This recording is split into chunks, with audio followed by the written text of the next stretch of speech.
So, in creating our chair, let's go over here and grab the chair. You can see it's that basically the little love seat is the exact same thing, just twice as wide. So I've done the exact same things where I have cut everything out. I've made all of, you can see them a little closer here.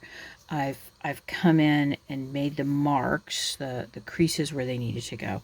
And I also added in the marker. Now what I've realized is in the ways that I'm doing these, and let's use this one as an example. Can you see here in this crease right here, that bit of white? That's really annoying. That's really annoying. If you're like me and that's really annoying, one way to get rid of that is, you can see in this one, I've added, let me get some light in here better. I've added some blue to that corner. So it's not exactly the same shade of blue, but it tones it down a little bit. Now, another thing I did in this example here is, if this curve is giving you problems, just cut it as a straight line. Don't worry about it. I just rounded that off just a tiny bit. So if that's giving you any problems, just ignore it.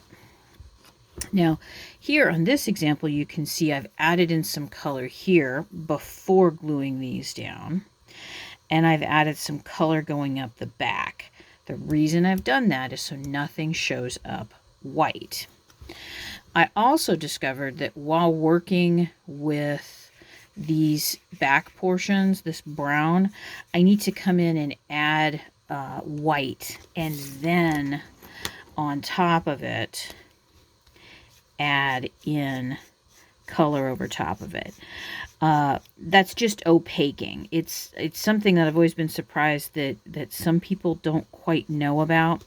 If I just put this on top, you can see it's not seen. To opaque something means to add white to it. And you'll see that the white shows up a bit better. I think I did 2 coats of white, and then just did the pink over top, because that pink will never show up the way that you want it to unless you put white behind it. It's something that I'm not quite sure why people don't know about this. I've also gotten this piece ready, so I can glue in the bottom part. And this time around, I'm going to try using, instead of toothpicks, because this is longer, I'm going to be using meat skewers, the regular bamboo meat skewers. And then on this one, as you can see, I've gotten this one done. I'm going to try adding in multiple toothpicks. I'm not sure how it's going to work. It may work. It may come out completely awful, but I kind of want to see what's going on. And then for this piece, I'm going to have to go back in with some marker that looks more like the colors here,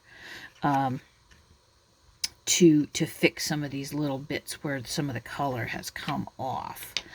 So, to recap, this is all pretty much the same as making the chair. I measured out this exact same way that I measured out the previous ones for smaller ones. I just hold things up, make my lines, and then cut. And these two are going to get glued down first. And you can see when there's a little bit of that color on the other side, it's nice that it's there. It's just the stark white that drives me absolutely up a wall, to the point where I'm forgetting that I also want to come in here and with a light touch just on the sides, add some pink to these pieces right here, so they won't show up so stark white. And then you just construct this little love seat the exact same way that you construct the chair.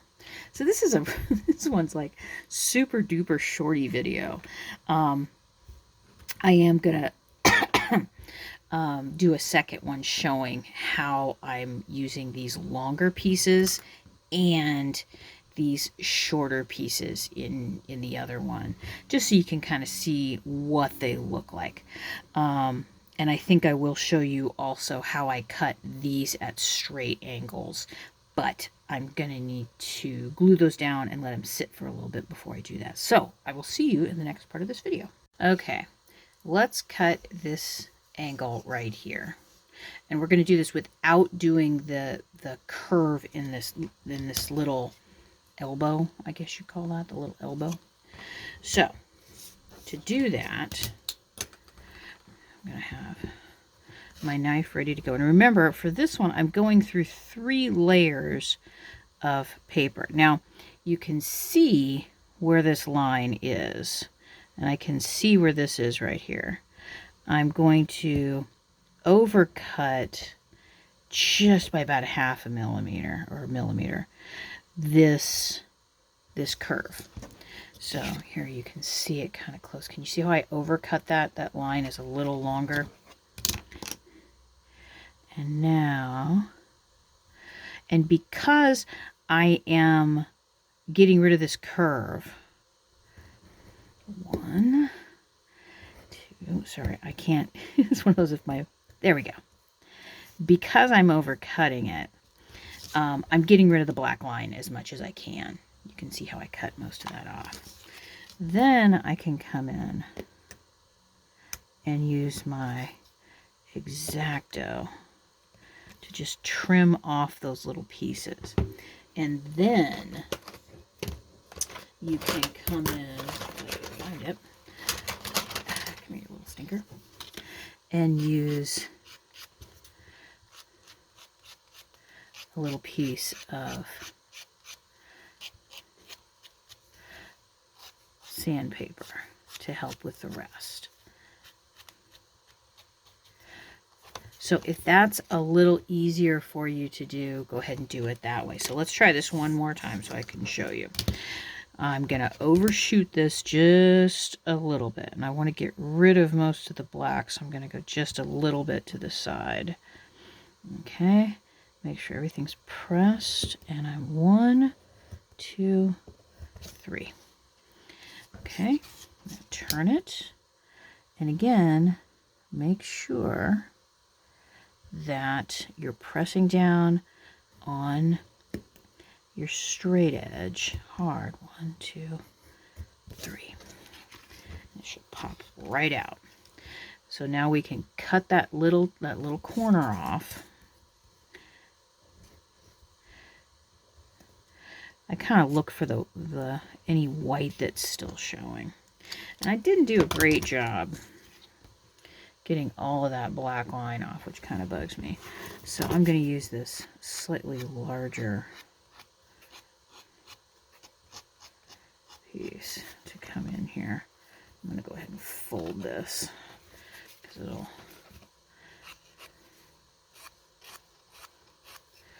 okay.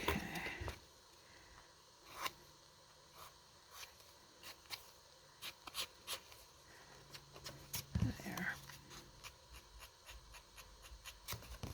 And then I get most of that. There we go. So there they are. And now it just goes together the exact same way. We fold them in, fold in here. And remember, I'm not going back and forth. I'm just pinching things. These go down. This part, I'm being careful as I'm pinching these because, again, I don't want anything to separate. Because what will happen, because this is a heavier weight paper, and there's, okay, the manner in which the toner inks adhere to the surface of the paper can sometimes cause the paper fibers that are like this, or the paper layers, to kind of split apart. If this is inks and papers together, they'll sometimes split. So that's why I just pinch. And now I can basically put this together. And you can see here, I've got that pink in there, which is nice because now I don't have to worry that anything's going to show up like that white that I really don't want. So I'm going to go ahead and glue this together. Okay. And then I'm going to glue this piece in. And I have a slightly different way of doing this. So I'll see you in the next part of the video for that, gluing in the bottom part.